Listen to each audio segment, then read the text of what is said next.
The first time Kale Vorn saw the alien court, it felt like standing inside a cathedral carved from bone and starlight. Arches curved like the ribs of some ancient beast, light drifting in slow colors across the floor, reflecting off armor, silk, and alien skin. Kale stood alone at the center, human, unbowed. His spine straight despite the weight of 1,000 alien eyes pressing into him. He had marched through war zones and burning cities, had watched friends die in vacuum and fire. Yet this silence felt sharper than any battlefield. The alien king sat above him on a throne grown rather than built, fused crystal and living metal wrapped around a towering frame. His face held the calm cruelty of one who had never been told no. Beside him stood nobles, commanders, priests of law, all waiting to witness the outcome of a decision that had already been made in their minds. Kale knew the rumors. He had heard them whispered through the warship corridors. The king's daughter was broken, unfit, a burden hidden away so the empire could pretend perfection, and now she was being offered like scrap metal. You fought well for a human. The king's voice rolled through the chamber, smooth and heavy, layered with power. Your service in the border battle was adequate. The law demands compensation, and I am generous. Kale said nothing, his jaw tight, his memory still filled with smoke and screams, with the way the alien fleets had burned human colonies without mercy. He had fought not for reward, but because someone had to stand in the way. Still, the law of this empire was iron. Refuse a royal grant and you insult the throne. The king lifted one clawed hand, and the chamber doors opened slowly, revealing a figure escorted by silent guards. She moved carefully, each step measured, as if the ground itself might betray her. Her skin shimmered with a pale blue hue, fractured faintly by glowing lines that pulsed unevenly.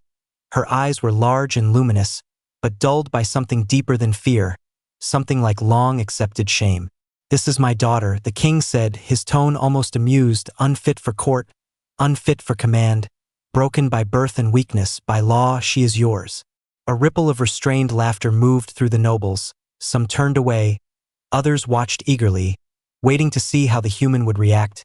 Kale felt his fists clench, not in anger alone, but in something heavier. The girl did not look at him, her gaze fixed on the floor, as if expecting pain the moment their eyes met. Kale had seen broken before, soldiers left behind because they limped too slowly, civilians crushed under laws written by those who never bled. Weakness was a word used by the powerful to excuse cruelty. He took a step forward, the sound of his boots echoing loudly, and the guard stiffened. "What is her name?" Kale asked quietly, his voice steady, the question itself drawing surprised murmurs. The king paused, clearly displeased. "She has no need for one anymore. She is yours now." Kale turned toward her, lowering himself just enough to meet her line of sight. Still she did not look up. Her shoulders trembled slightly, as if expecting mockery or violence. Kale spoke again, softer this time, but firm. "What is your name?" A moment passed, then another. Finally, her lips parted, barely. "Lyra." The word came out fragile, like glass stretched too thin. Kale nodded once, as if sealing something important. "Lyra then," he said, not loudly, but with certainty. A few nobles frowned, sensing something had shifted, though they could not yet name it. The king leaned forward, amusement returning. "Take her, human. Consider it a lesson in our law. Strength rules, weakness obeys. You will find her of little use on a warship." Kale rose slowly, his eyes meeting the king's for the first time. There was no defiance in them, only resolve. "I accept by law," he said, "but understand this. Where I come from, broken things are not discarded. They are repaired." The laughter stopped. Silence spread like frost. Lyra's eyes finally lifted, confusion flickering through them, followed by something dangerous. Hope. The escort guards moved to restrain her, but Kale stepped between them, his hand raised calmly.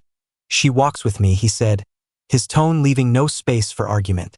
Moments later, the hangar of Kale's warship swallowed them in steel and shadow, the hum of engines vibrating through the deck. Lyra flinched at every sound, her body reacting as if punishment followed noise. Kale noticed everything, the way she favored one side, the way her breathing hitched when doors sealed, the way her glow flickered under stress. "This ship is loud," Kale said gently, "but it keeps us alive. You are safe here." "Safe?" she repeated quietly, as if testing an unfamiliar word. Yes, he answered, and for the first time in years, he meant it with more than hope.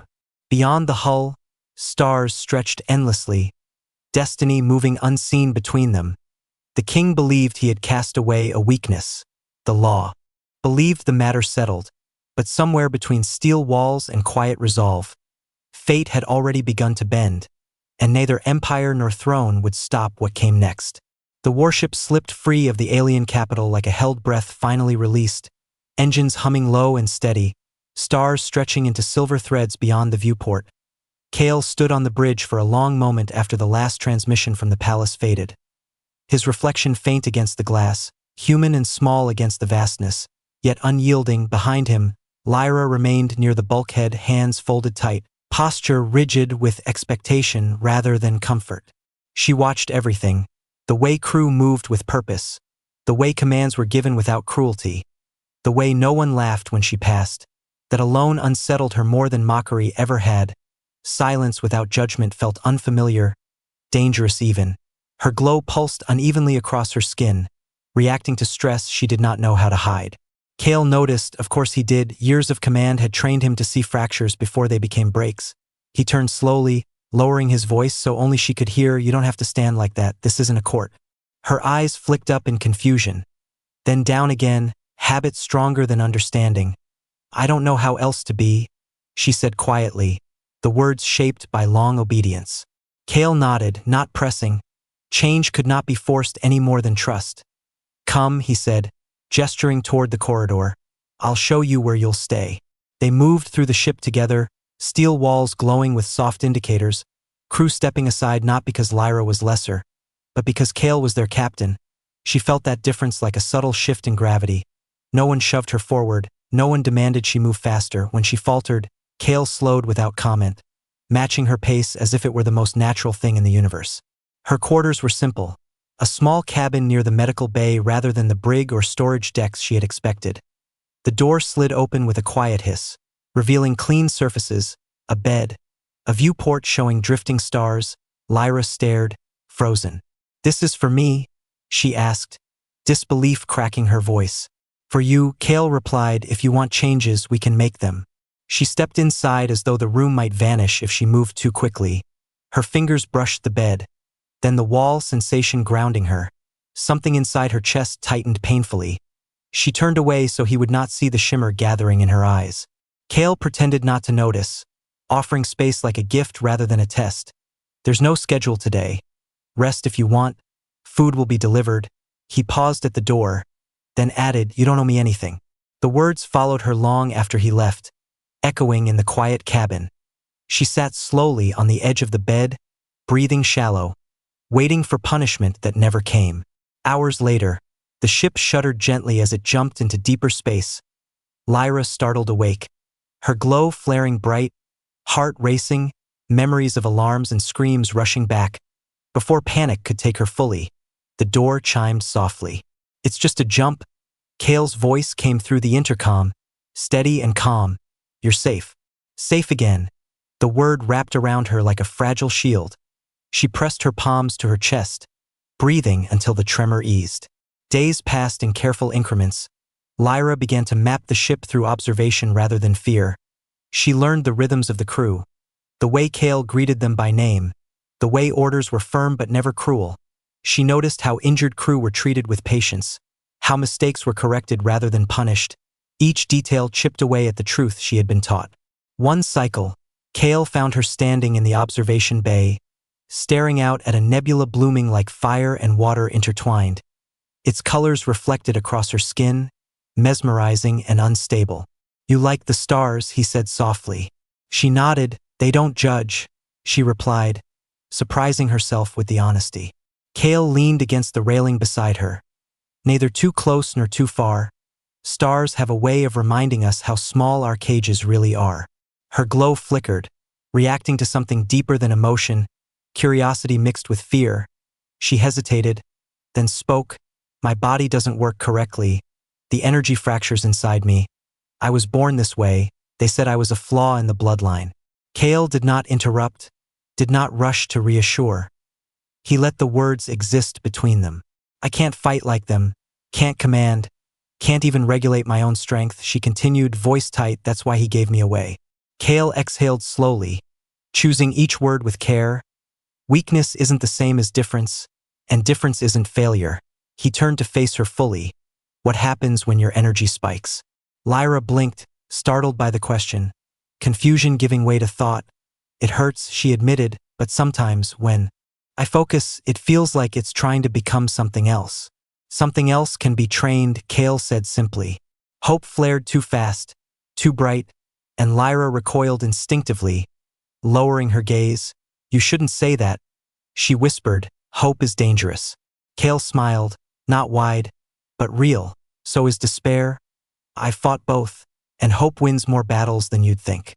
Outside the viewport, the nebula shifted, light bending around unseen forces, and inside the warship, between a human soldier and a discarded princess, the first fragile threads of trust tightened into something stronger.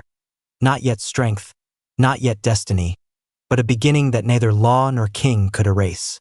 The first sign that something was wrong came as a whisper through the ship's systems, a fluctuation so small most sensors ignored it.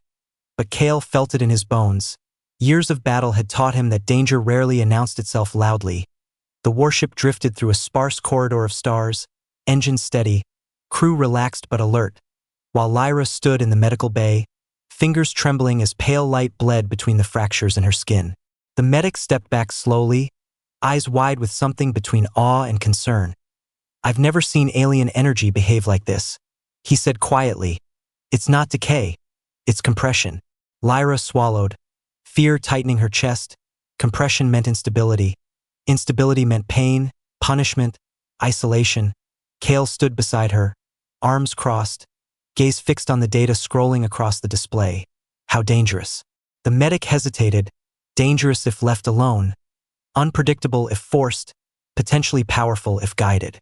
The word powerful landed like a shockwave inside Lyra. Her glow surged instinctively, lights flickered, alarms chirped once before dying. She gasped, clutching the edge of the table as energy pulsed unevenly through her veins. Memories crashed over her. Priests chanting law, cold hands restraining her, voices calling her cursed. Kale moved instantly, steady hands gripping her shoulders, grounding her without restraint. Breathe, Lyra. Look at me, he said, his voice cutting through the rising hum. She focused on his eyes, human brown, unwavering. The surge slowed, the glow dimmed to a soft shimmer. The medic stared, stunned. She responded to you. Kale nodded once, like it was obvious trust stabilizes more than chains ever will. That was when the ship's sensors screamed, not alarms, but a raw shriek of data flooding the bridge. Unidentified vessels dropping from folded space, sleek and angular. Their hulls etched with symbols older than the Empire's law. Lyra felt them before anyone spoke. Her glow spiked sharply, pain flaring behind her eyes. They found me, she whispered. Kale turned sharply, found you who? Before she could answer, the intercom crackled, hostile signatures confirmed, weapons powering, the tactical officer's voice tight with urgency. Kale swore under his breath, orders snapping out with calm precision. Shields up, evasive pattern 7, bring weapons online but hold fire. The warship banked hard, stars smearing into light. Lyra staggered, collapsing to one knee, images flooding her mind unbidden. Vast structures drifting between dimensions, beings of light and shadow whispering her name, calling her a convergence, a breach, a key. I didn't know, she gasped, clutching her head. They told me my blood was flawed, but it's not. It's. Kale knelt beside her even as the ship shuddered under near misses, even as crew shouted updates. Focus, Lyra, what are they? Hunters, she whispered, ancient, not bound by the king's law. They watch for anomalies in energy patterns. When they find one, they claim it. Claim it how? She met his eyes, terror naked and raw. They tear worlds open to see what I become. The first blast struck the shields, a ripple of force shaking the hull. Kale rose, jaw set, to the bridge now. They reached the command deck as another volley hammered them. Consoles sparked, crew braced. The alien ships moved with unnatural precision, anticipating maneuvers before they happened. Kale's fingers tightened around the command rail. They're reading us. Lyra stepped forward unsteadily, drawn toward the viewport as if by gravity. Her glow intensified, lines across her skin aligning into patterns that hurt to look at. "They're not reading you," she said softly. "They're reading me."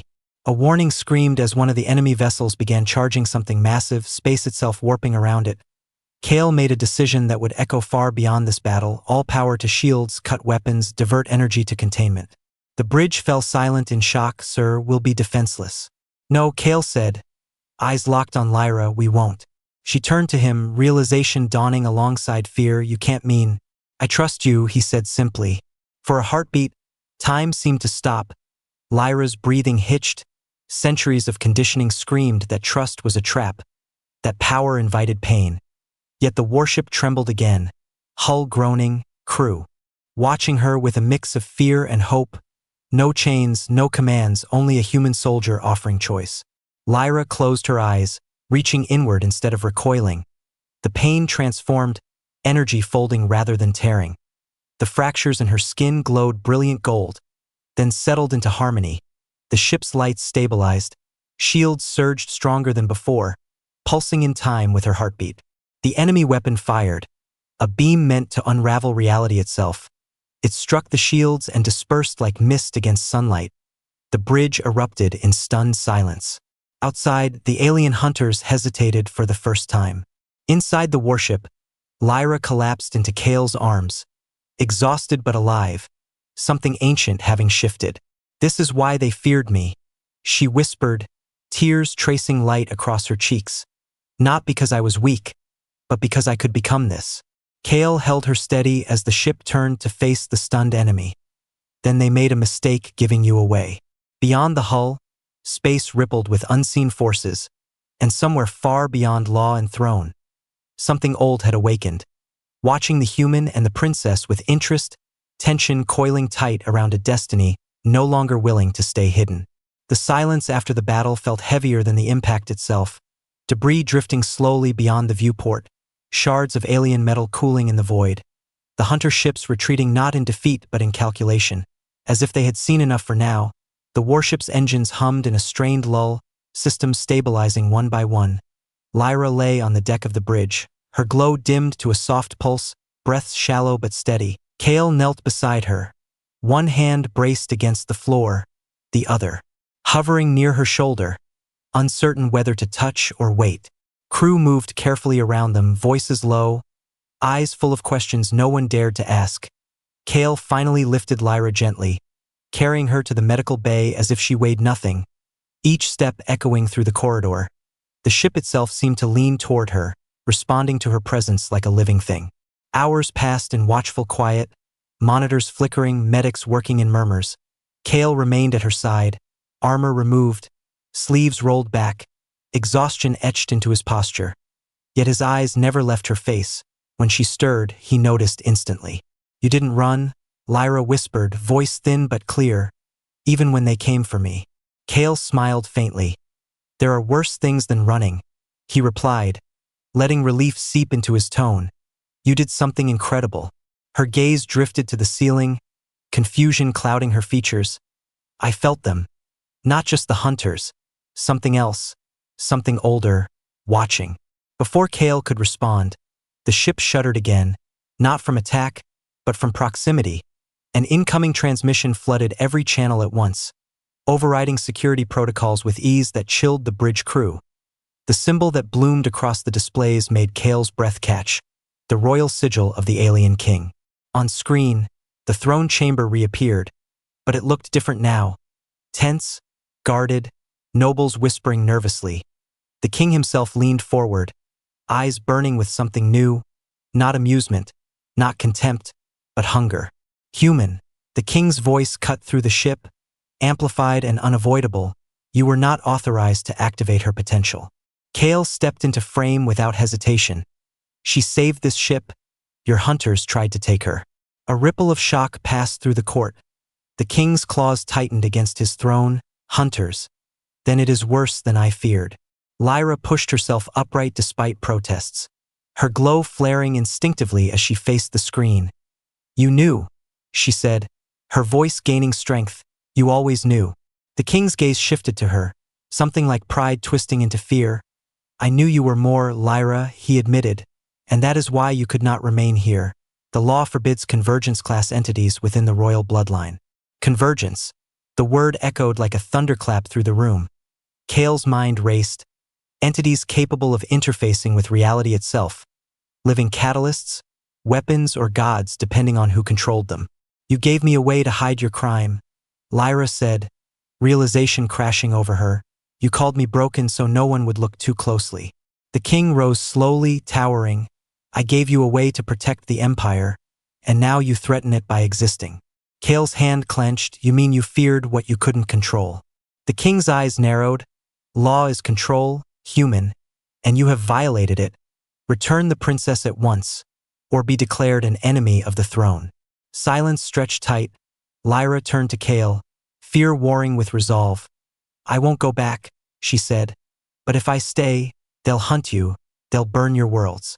Kale met her gaze, the weight of command and consequence settling heavy on his shoulders. Then he did something no one expected. He straightened and spoke clearly into the channel.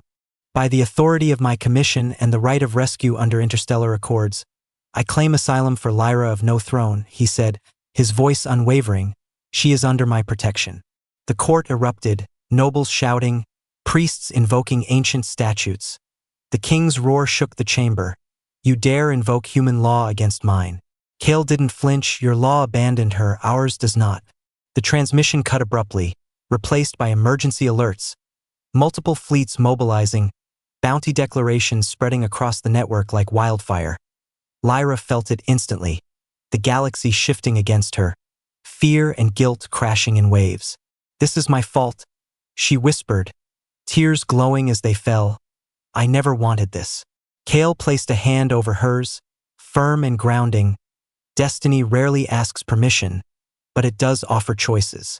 The ship's AI chimed softly, new data emerging from deep sensors, an ancient structure awakening at the edge of known space, energy signature matching Lyra's convergence pattern. Lyra gasped, recognition flooding her. That's where they come from, where I come from. Kale stared at the projection, realization hitting like a blow, the hunters, the king, the law, it all led there.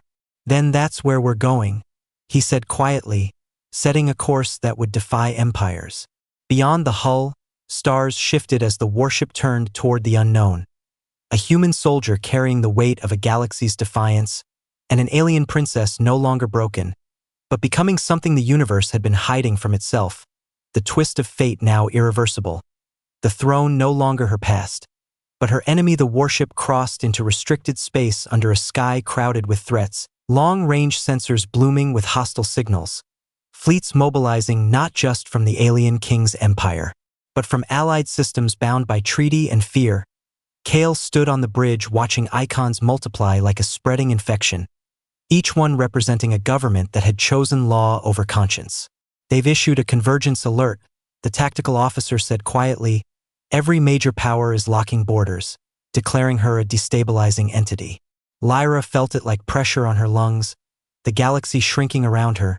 She had never wanted to be seen. Now she was the most hunted being in known space. Her glow pulsed erratically, responding to the collective intent aimed at her existence. Kale turned to her, steady despite the chaos. You're not a weapon, no matter what they call you. They will make me one, she replied, voice shaking, or they will destroy everything around me to prevent that. As if summoned by her words, a new alert blared. Hyperspace ruptures opening ahead and behind, warships dropping in with brutal precision. Not the hunters this time, but organized fleets, banners of empire and coalition filling the void. The bridge crew froze as targeting locks snapped on, 1,000 guns aligning toward one human warship. Incoming transmission priority Alpha, the comm officer announced. It's the Council of Unified Law. The display flared to life, revealing a chamber even larger than the alien king's court. Representatives of dozens of species watching with cold interest, their faces unified by fear masquerading as reason. The speaker leaned forward, voice echoing through layers of translation. Human vessel, you are ordered to stand down and surrender the convergence entity known as Lyra. Failure to comply will result in immediate annihilation. Kale stepped forward, shoulders squared. Lyra is not an entity. She is a person, and she has sought asylum. The speaker's eyes hardened. Asylum does not apply to existential threats. Your refusal endangers billions. Lyra moved beside Kale, her presence causing murmurs to ripple through the chamber. I do not want war, she said, forcing her voice steady, but I will not return to chains. The council exchanged looks, silent calculations flashing behind alien eyes. Then the speaker spoke again. Then you leave us no choice. Weapons powered across the surrounding fleets, energy levels spiking to catastrophic thresholds. Kale felt the familiar calm of battle settle over him, the terrible clarity that came when survival demanded action. All hands brace, he ordered, prepare for evasive maneuvers, divert auxiliary power to shields. The warship surged forward just as the first volleys erupted, space itself lighting up with converging fire, beams and missiles tearing past, shields screaming under the assault. The ship rolled hard, inertia crushing Lyra against the railing, pain flaring as her energy reacted violently to the incoming force. Kale caught her before she fell, holding her upright as the deck shook. Don't fight them yet, he said urgently, not all at once. I can feel them, she gasped. Their fear, their intent, it's tearing at me. A direct hit slammed into the shields, systems flickering, hull groaning. The crew shouted damage reports. Kale knew they could not outfly or outgun this many enemies, not forever. The AI spoke. With rare urgency, probability of survival dropping below 20%. New data indicates civilian traffic trapped within projected battle radius. Lyra's head snapped up, civilian ships, she whispered, terror sharp and immediate. Refugee convoys, freighters, transports caught between mobilized fleets. Kale saw the projections. Thousands of lives about to be erased as collateral. Law grinding the innocent beneath its certainty. They'll die because of me, Lyra said, tears spilling bright and uncontrolled. I won't let that happen. Kale hesitated, then nodded once, trusting her as he always had. Do what you can? I'll cover you. Lyra stepped forward into the center of the bridge, closing her eyes instead of pushing outward. She reached deeper inward, to the convergence she had been taught to fear. The fractures in her skin aligned again, but this time they did not burn, they sang. Energy radiated from her in vast, invisible waves, not destructive, but directive, space itself bending gently around the civilian vessels. Their trajectories shifting as if guided by unseen hands, engines reigniting, escape vectors opening where none should exist. Across the battlefield, commanders shouted in confusion as targeting systems failed, weapons drifting off mark, the convergence field interfering with causality itself. She's moving ships without touching them, one alien admiral whispered in horror. The council chamber erupted, sensors going blind, fleets colliding with their own formations as the fabric of engagement unraveled. But the power came at a cost. Lyra screamed, collapsing to her knees as blood tinged with light spilled from her nose. Kale was at her side instantly, holding her as the warship shuddered free of the killing zone.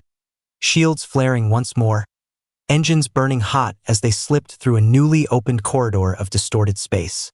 Behind them, the battle dissolved into chaos, alliances strained, treaties broken in the scramble to regain control, news spreading faster than light. A convergence princess sheltered by a human soldier, empires exposed, law defied. As Lyra faded into exhausted silence, Kale held her close, understanding the truth settling heavy in his chest. The galaxy would never forget this moment. Fear had become open hostility, power had revealed itself, and from now on, every choice they made would reshape worlds. The consequences no longer contained to one throne or one ship, but written across the stars themselves.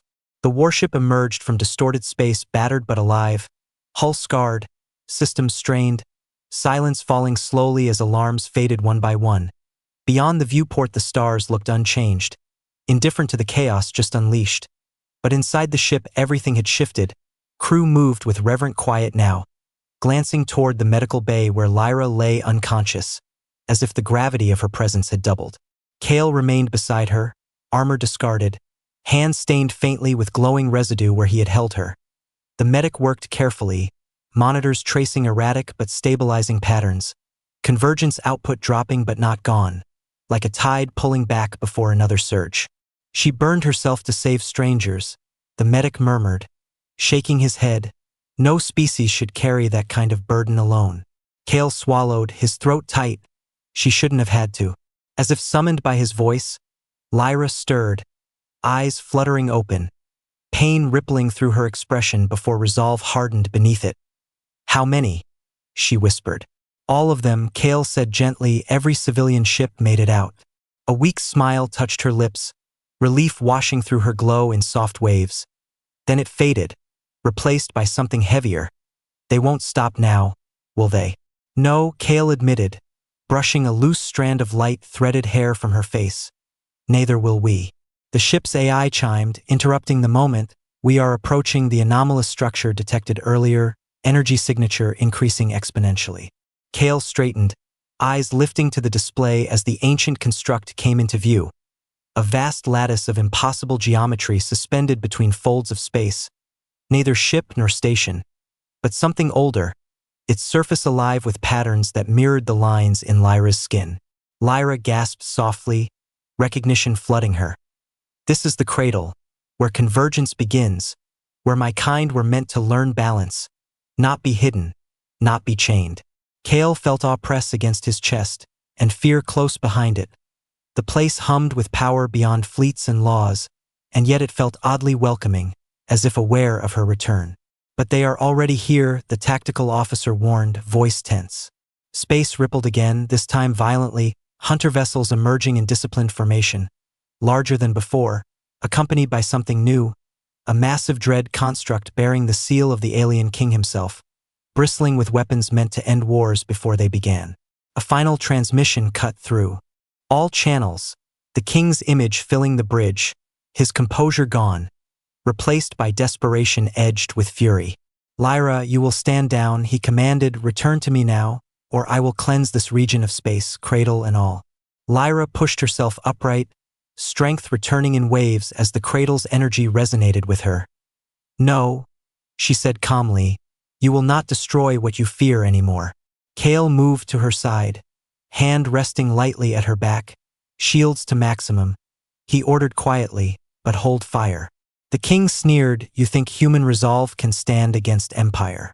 Kale met his gaze. "We already have." Weapons powered across the enemy formation, dread cannons charging, hunters shifting into attack vectors. The cradle responded, light blooming across its surface, time itself seeming to slow as Lyra stepped forward. She closed her eyes and reached not outward, but inward again, deeper than before, beyond fear, beyond pain, into the place where her energy and identity met. The fractures in her skin dissolved into flowing lines, her glow becoming steady, radiant, whole. "I am not your weapon," she said, her voice echoing through every channel without amplification. "I am not your flaw, I am convergence, and I choose." The cradle awakened fully, space folding gently around the warship, around Lyra, forming a vast field of harmonic resonance. Enemy weapons faltered, energy draining harmlessly into the lattice. The dread construct groaned as systems overloaded not from attack, but from incompatibility. Across the fleets, panic spread, sensors failing, command hierarchies collapsing as the cradle rejected aggressive intent itself. The king shouted orders no one could execute, his image fracturing across the display. "This is impossible." Lyra opened her eyes, tears glowing like stars. Nothing is impossible when you stop trying to own it. The hunters retreated first, slipping back into folded space, their ancient purpose thwarted. The coalition fleets followed, breaking formation, unwilling to face something that did not fight them, but unmade their reasons for fighting. Only the king's dread construct remained, drifting powerless, stripped of dominance, its threat reduced to silence. The cradle dimmed slowly, its work done. Lyra sagged, strength finally ebbing. Kale caught her as she fell, holding her as the universe exhaled. "It's over," he whispered. She shook her head faintly. "No, it's begun." Beyond the viewport, stars shifted as messages spread faster than fear. Empires rethinking law, worlds questioning thrones. The idea of convergence no longer hidden or owned, but free. In the quiet aftermath, Kale held an alien princess who had rewritten power itself, knowing the final choice still waited ahead, not of survival, but of what kind of future they would dare to claim together. The quiet after the cradle's awakening felt sacred, space itself holding still as if listening for what came next. The enemy fleets were gone, their fear retreating faster than their ships, leaving behind only drifting wreckage and unanswered questions. Kale remained where he was, arms wrapped around Lyra as she breathed slowly. Her glow no longer fractured, no longer unstable, but calm and whole. The cradle pulsed once more, softer now, its vast lattice reshaping itself, pathways of light extending outward like open hands. Lyra stirred, lifting her head, eyes reflecting galaxies she had never seen yet somehow remembered. It's responding to choice. She whispered, not command. Kale smiled faintly, exhaustion and pride mingling in his expression. Sounds like the opposite of most governments. She laughed weakly, the sound fragile but real, the first laugh she had ever made without fear following close behind. Then her expression grew thoughtful, heavy with understanding. The cradle won't let me hide again. It's offering me a role. A role, Kale repeated gently. A bridge, Lyra said, voice steadying between energies, species, futures. Convergence was never meant to be a weapon or a throne. It was meant to prevent collapse, to guide balance when fear pushes civilizations toward destruction. Kale looked out at the stars, countless worlds spinning in quiet ignorance of how close they had come to annihilation. And what does it ask of you? She met his eyes, and for the first time there was no doubt in hers. It asks me to stay, to anchor it, to become something more than a princess, more than a symbol. The weight of her words settled between them. Kale's jaw tightened, not in resistance, but in the ache of impending distance. He had known this moment would come. Destiny never arrived without demanding payment. And what do you want? He asked. Lyra reached up, placing her glowing hand against his chest, feeling the steady beat beneath. I want to choose my own path, she said softly, and I want you to know you changed it. Before Kale could respond, the ship's comms chimed again, not with threats this time, but with voices layered in uncertainty and awe, signals from across. Known space, governments requesting ceasefires, councils calling emergency sessions, worlds asking what had happened, and why the laws they trusted had failed to protect them. The old order was cracking, and everyone could feel it. The alien king's final message came through last, stripped of grandeur. His throne room empty behind him, his voice hollow. Lyra, the empire withdraws its claim. By decree, you are no longer bound to my bloodline or my law. Lyra listened without triumph, only quiet acceptance. Then she spoke once, clear and final. I was never yours to give away. The transmission ended, and with it, a chapter of the galaxy closed. Kale felt the cradle's energy swell gently around them. Time pressing forward, Lyra stepped back, strength returning fully now, light flowing around her like a mantle. I can hold this place stable, she said, but not alone forever. Others like me will come, guided instead of hidden, protected instead of discarded. He nodded, understanding the scale of what she was becoming, a guardian of futures rather than crowns. The human warship suddenly feeling small beside her destiny. You won't be alone today, he said quietly. Lyra smiled, eyes bright. You're staying. For a while, Kale replied, until the galaxy learns how to stand without burning itself down. The warship docked gently within the cradle's inner field. No resistance, no alarms, just harmony. Kale and his crew stepped onto luminous platforms that felt solid beneath their boots. Humans walking calmly inside something older than history. Lyra watched them with wonder, realizing that humanity's greatest strength had never been force, but refusal to abandon what others cast aside. Time passed differently there, messages spread, new accords formed, laws rewritten with clauses of protection instead of ownership, convergent sanctuaries established rather than prisons, the story of a human soldier and a broken princess retold across worlds, not as legend, but as proof. When the moment came for Kale to leave, the stars beyond the cradle brighter than ever, Lyra walked with him to the threshold. Her glow steady, confident, beautiful in a way no throne could grant. You taught me I was not broken, she said, voice thick with emotion. You taught the galaxy the same thing, he replied. They stood there for a heartbeat longer, destiny humming between them. Then Kale turned back toward his ship, carrying with him something rarer than victory, hope earned rather than demanded. As the warship departed, Lyra watched from the cradle's heart, No longer a discarded daughter, no longer a weapon, but a choice made manifest, the universe adjusting around her presence instead of fearing it. Far across the stars, people would speak of the moment law bowed to humanity, of the day weakness became strength, and of the destiny rewritten when a human soldier refused to treat a broken princess as anything less than someone worth saving.